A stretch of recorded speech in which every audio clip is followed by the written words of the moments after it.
Hello friends, कैसे हैं आप सभी लोग। आज का टॉपिक थोड़ा सा सेंसिटिव है, थोड़ा नहीं इनफैक्ट मैं कहूँगी बहुत ज़्यादा सेंसिटिव है। डिवोर्स या सेपरेशन, कभी भी इन शब्दों का भी इस्तेमाल करना पड़ता है माय डियर फ्रेंड्स, मेरे लिए बहुत पेनफुल होता है। और कभी किसी को ये सजेस्ट भी करना पड़ता है ना, सो आप विश्वास नहीं करेंगे, मैं अपने अंदर कम से कम 100 टाइम्स इस चीज़ को सोचती हूँ कि मैं ये शब्द मुँह से निकालूँ या ना निकालूँ, या ये चीज़ मैं इनको सजेस्ट करूँ या ना सजेस्ट करूँ। तो फ्रेंड्स, कोई भी हंसी खुशी में तो डिवोर्स या सेपरेशन नहीं लेता है, लेकिन कभी कभार कभी कभी ऐसे भी छोटे मोटे पॉइंट्स होते हैं कि जिसमें बस गुस्सा आ जाता है और लोग इस नतीजे पे पहुंच जाते हैं। सो माय डियर फ्रेंड्स, कुछ सजेशंस आपको देना चाहूंगी कि आप कभी ऐसी स्थिति पड़े तो आपको किन चीज़ों का ध्यान रखना है, या कौन सी ऐसी बड़ी परिस्थितियां पड़ जाएं तभी आपको सेपरेट होना है। सो फ्रेंड्स, सबसे पहला पॉइंट आता है कि जब भी हमें कभी किसी से मन उब जाता है या आपस में पार्टनर्स का मन उब जाता है या लगता है कि अब हम साथ नहीं रह सकते हैं, सो हमेशा हमें सारे पहलुओं पर गौर करना है। यानी कि हमें देखना है कि कोई भी ऐसी अच्छी बात या अच्छी आदत या कोई भी अच्छा मोमेंट हमारा साथ में गुजरा है कि नहीं गुजरा है। अगर वो मोमेंट या वो पल या कोई भी क्षण या कोई भी ऐसी बात या कोई भी ऐसी क्वालिटी आपस में अगर पसंद आई है, सो क्या हम इस पर्टिकुलर चीज़ को टाल सकते हैं या इस पर्टिकुलर चीज़ को अपने लाइफ से हटा सकते हैं। और उसी के साथ साथ इसी पॉइंट में मैं आपको कहूँगी कि जब आप इस बंधन में बंधे थे, यानी कि जब आपने शादी करी थी, तो आपने कौन से प्लस पॉइंट्स या कौन सी अच्छी चीज़ें उस समय देखी थी, सो आप उसको भी ध्यान में रख सकते हैं कि ऐसा तो नहीं कि लाइक जो टाइम के अकॉर्डिंग मैं चीज़ों को भूल गई हूँ या भूल गया हूँ, या गुस्से में आके या आवेश में आके मैं ये डिसीजन ले रहा हूँ, वो सारी चीज़ें टाली जा सकती हैं कि नहीं टाली जा सकती, या आज का कोई पर्टिकुलर वर्ड लेके मैं इस डिसीजन पे पहुँच रहा हूँ या पहुँच रही हूँ, सो ये सारी चीज़ें हटाई जा सकती हैं कि नहीं हटाई जा सकती। एंड द सेम वे, इसी पॉइंट में मैं कहूँगी कि कई बार हम दोनों लोग आपस में लाइफ पार्टनर्स भूल जाते हैं कि पर्टिकुलर हमारे लाइफ पार्टनर का नेचर क्या है, कि अगर उसने ये पर्टिकुलर वर्ड बोला या उसने पर्टिकुलर ये हरकत करी या पर्टिकुलर कोई एक्ट करा है, सो हो सकता है ये मोमेंट्री है, सो इसको भी अवॉइड किया जा सकता है कि नहीं किया जा सकता है। सो माय डियर फ्रेंड्स, ये सारी चीज़ें मद्देनजर रखते हुए आपको ये ध्यान रखना है कि अगर ये सारी चीज़ें अवॉइड करी जा सकती हैं, सो प्लीज़ इसको अवॉइड ज़रूर करिएगा और अपने प्यारे से बंधन को ना बना कर रखिएगा। दूसरा पॉइंट आता है फ्रेंड्स, कई बार क्या होता है कि ये जो प्यारा सा रिलेशनशिप होता है ये बर्डन सा बन जाता है। बर्डन मीन्स कि बोझ बन जाता है, यानी कि दोनों ही हस्बैंड वाइफ का एक नेचर सा बन जाता है कि वो एक दूसरे को देखते ही लड़ने झगड़ने को तैयार हो जाते हैं, यानी कि उनका कोई भी मूवमेंट कोई भी बात शांति से नहीं होती है। और वो क्या करते हैं कि एक दूसरे को सोचना समझना बंद कर देते हैं, उन्हें लगता है कि बस अब हो गया। या वो क्या करते हैं कि कई बार ये जो आर्ग्यूमेंट्स हो रहे होते हैं या बहुत तेज तेज डिस्कशंस हो रहे होते हैं, उनकी जगह क्या करते हैं, एक मौन रख लेते हैं या चुप्पी रख लेते हैं, क्योंकि उन्हें लगता है कि उनका जो लाइफ पार्टनर है उनकी बातें समझने लायक ही नहीं है, या वो इस लायक ही नहीं है कि मैं उसको जीवन में आगे कैरी कर सकूं। सो वो क्या करते हैं, अपनी लाइफ को ही बर्डन बना लेते हैं। सो माय डियर फ्रेंड्स, इस तरीके से अगर आपकी लाइफ बर्डन हो रही है और आप एक दूसरे को केवल झेल रहे हैं, मैं ये वर्ड यूज कर रही हूँ, सो माय डियर फ्रेंड्स, उस कंडीशन में मैं आपको जरूर कहूंगी कि आपका सेपरेट होना ही बेहतर है। और इसी पॉइंट में फ्रेंड्स एक चीज और आती है कि कई बार क्या होता है कि लाइफ पार्टनर्स आपस में क्लियर नहीं होते हैं, यानी कि वो दिल में कुछ और सोच रहे होते हैं या कुछ कर और रहे होते हैं, बट उनका एक बेसिक नेचर बन जाता है कि अपने लाइफ पार्टनर से चीज़ों को छिपाना या कुछ और ही करना या कुछ और ही बोलना। So my dear friends, transparency जो होती है वो बहुत ज़्यादा ज़रूरी होती है। सो आपके रिश्ते में अगर ये चीज़ भी आ गई और आपको लगता है कि मेरा जो लाइफ पार्टनर है वो हमेशा मुझसे बातें छिपाता है या मुझे अंधेरे में रखता है, तो भी बहुत ज़्यादा दिक्कत आ जाती है। और यहाँ पर भी मैं कहूँगी कि आपस में बात करके या तो आप उनकी हरकतें या उनकी आदतें सही कर दें, या वहाँ पर भी मैं आपसे कहूँगी कि वहाँ सेपरेट होना ही मुनासिब होता है। एंड फ्रेंड्स, थर्ड पॉइंट जो बहुत ज़्यादा जिसे कहना चाहिए कि आज की डेट में जो चल रहा है, कई बार क्या होता है कि लाइफ पार्टनर जो सोचते हैं कि अगर वो कहीं पे भी अपने रिलेशंस कैरी कर रहे हैं या इलिसिट रिलेशंस बना रहे हैं, सो उससे कहीं कोई फ़र्क नहीं पड़ता, उनके जो लाइफ पार्टनर उनको तो पता ही नहीं चलेगा और उन्हें लगता है कि वो कहीं भी ट्रस्ट जो है उसको तोड़ सकते हैं। सो माय डियर फ्रेंड्स, अगर इस तरीके से आपस में अगर ट्रस्ट टूट रहा है और एक पार्टनर दूसरे पार्टनर को धोखा दे रहा है, सो वहाँ पर भी बहुत पेनफुल होता है। अगर आप सक्षम हैं, उन चीज़ों को बेयर कर सकते हैं, स्पेशली मैं फीमेल्स के लिए कहूँगी कि अगर आप अपने आप को कैरी कर सकते हैं, आप जॉब कर सकते हैं, आप बिजनेस कर सकते हैं, यानी कि आप बाहर निकल सकते हैं और अपने खर्चे चला सकते हैं, वहाँ पर तो मैं आपको सजेस्ट करूँगी कि वाकई वहाँ पर सेपरेट होना बेहतर रहता है। क्योंकि चीटिंग जो होती है माय डियर फ्रेंड्स, उसका कहीं भी कोई, जिसे कहते हैं ना, रिप्लेसमेंट नहीं है, या उसका कोई ऑल्टरनेटिव वर्ड ही नहीं है। सो जहाँ पर चीटिंग आती है, वहाँ पर दोबारा जो रिलेशनशिप है उसको रिवाइव करना बहुत ज़्यादा मुश्किल होता है। बट इसी जगह पे एक ऑपोजिट एक चीज़ और आती है कि मेरी कुछ और भी फीमेल फ्रेंड्स हैं, मेरे पास फ़ोन आते हैं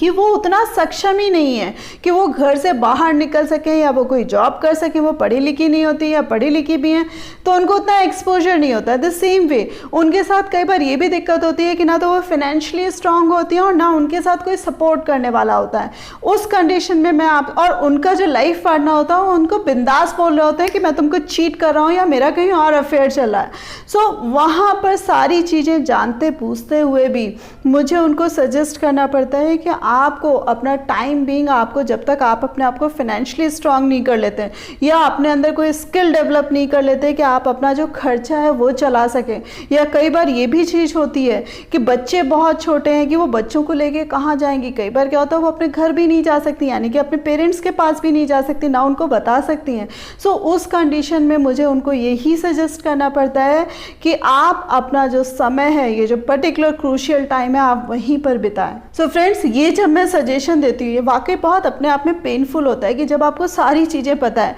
कि आपका लाइफ पार्टनर चीट कर रहा है और वो आपको डंके की दम पर चीट कर रहा है और उसी समय आपको उसी के साथ रहना पड़ा है, सारी चीज़ें जानते बूझते हुए भी। सो ये बहुत डिफ़िकल्ट सिचुएशन होती है, बट कई बार मौके की नज़ाकत को देखते हुए ये चीज़ें बतानी पड़ती हैं, क्योंकि वो जो मेरी फ्रेंड्स हैं, वो जो मेरी फीमेल फ्रेंड्स हैं, वो बाहर नहीं निकल सकती हैं। सो उनको एक पर्टिकुलर टाइम का वेट करना ही पड़ता है। फ्रेंड्स, इसी के साथ साथ एक पॉइंट और आता है इसी में, जैसे कहते हैं ना कि हमेशा ऐसा नहीं है कि मेल्स ही चीट करते हैं, कई बार ऐसा भी होता है कि फीमेल्स भी चीट कर रही होती हैं। मेल्स बहुत सीधे साधे हैं, डिसेंट से हैं, उन्होंने जो अपनी लाइफ इमेजिन करी होती है बहुत सीधी साधी और बहुत अच्छी सी लाइफ इमेजिन करी होती है, बट उनके साथ जो लड़की इन्वॉल्व होती है, जो उनकी वाइफ आती है, वो बहुत ही खुले स्वभाव की होती है, यानी कि उसे सारी चीज़ें लाइफ में चाहिए होती है, या दूसरे वर्ड्स में कहा जाए कि जो नेचर होता है वो बिल्कुल ही ऑपोजिट होता है। सो उस समय कई बार मिसमैच हो जाते हैं, दोनों ही एक दूसरे को समझाने में असफल हो जाते हैं, दोनों की ही अंडरस्टैंडिंग उस समय बेकार हो जाती है।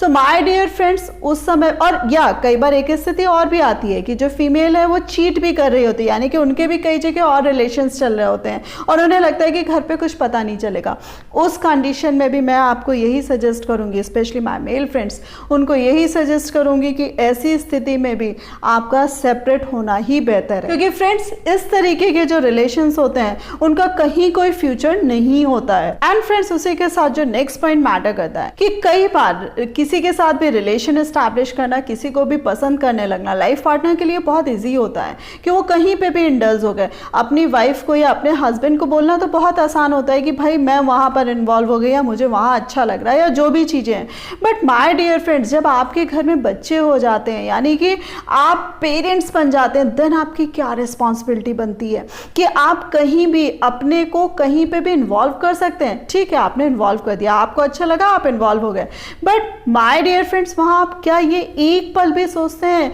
कि आप माँ बाप हैं? आप अगर इस तरीके के कोई भी एक्शन उठा रहे हैं, यानी कि अगर मदर गलत कर रही है तो वो फादर को किस तरीके से अपने बच्चों के सामने पेश करेगी, या फादर गलत कर रहे हैं तो वो मदर को किस तरीके से पेश करेंगे, या एज अ रोल मॉडल आप किस तरीके से अपने बच्चों के सामने प्रेजेंट होंगे। सो ये जो चीजें आप लोग भूल जाते हैं, ये भी बहुत ध्यान रखने वाली बात है। और इसको मैं फ्रेंड्स कहूंगी कि अगर गलती से भी आप में थोड़ा बहुत अट्रैक्शन किसी के प्रति हो रहा है, बट आप पेरेंट हैं, सो आपको ध्यान रखना है कि भाई ये जो मोह माया किसी के भी प्रति हो रही है ना, उसको छोड़ दें, क्योंकि आपका सेपरेट होना या आपका डिवोर्स लेना तो बहुत इजी है, बट बच्चों की जो लाइफ होती है वो बहुत ही ज़्यादा हेल हो जाती है। कई बार पेरेंट्स ये भी सोचते हैं कि भाई दादा दादी हैं, नाना नानी है, बच्चे तो पल ही जाएंगे, उनके साथ तो कोई दिक्कत नहीं होने वाली, या बच्चा माँ के साथ ही रहेगा तो चल जाएगा, पल जाएगा, या माँ सोचती है कि अरे भाई मैं भी कहीं चली गई या डिवोर्स ले लिया तो क्या फ़र्क पड़ेगा, बच्चे जो हैं वो फादर के साथ पल जाएंगे।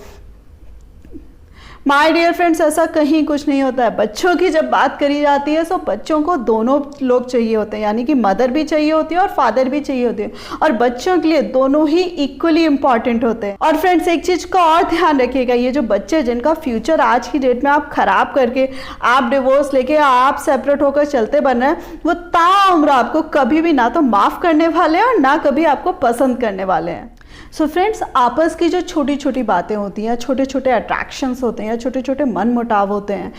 जो हम बड़े फैसलों पे पहुंच जाते हैं, सो कई बार बच्चों को देखते हुए मैं आपसे यही कहूँगी कि अगर आपका ये सेपरेशन टल सकता है या आप इसको अपनी लाइफ से बैन कर सकते हैं, सो बिल्कुल कतई मत लीजिएगा। एंड फ्रेंड्स, इसी के साथ साथ last but not the least, कई बार क्या होता है कि दोनों पार्टनर्स जो होते हैं उनमें से एक पार्टनर जो होता है वो शादी को बचाने के फेवर में होता है, और जो दूसरा होता है वो शादी के बिल्कुल ही अगेंस्ट में होता है। उसे लगता है कि वो किसी तरीके से इस चंगुल से निकल जाए या किसी तरीके से इस बंधन से मुक्त हो जाए। वहाँ पर भी बहुत ज़्यादा दिक्कत आती है कि दोनों को किस तरीके से अटैच किया जाए या दोनों को किस तरीके से मैच कराया जाए। होता क्या है इसमें, कई बार इस तरीके की भी स्थिति आती है कि दोनों लोग साथ रह रहे हैं बट दोनों साथ नहीं रहना चाहते, यानी कि एक पार्टी जो पर्टिकुलर है वो साथ नहीं रहना चाहती है। सो कई बार कोशिश तो यही करी जाती है कि किस तरीके से उनको वापस लाया जाए या किस तरीके से उनका इस तरीके से सिचुएशन क्रिएट करी जाए कि उनका फैमिली में मन लगने लगे या आपस में दोनों किसी भी तरीके से इस बंधन में बंधे रहें। लेकिन कई बार ये जो डिटैचमेंट होता है एक पार्टी का पर्टिकुलर,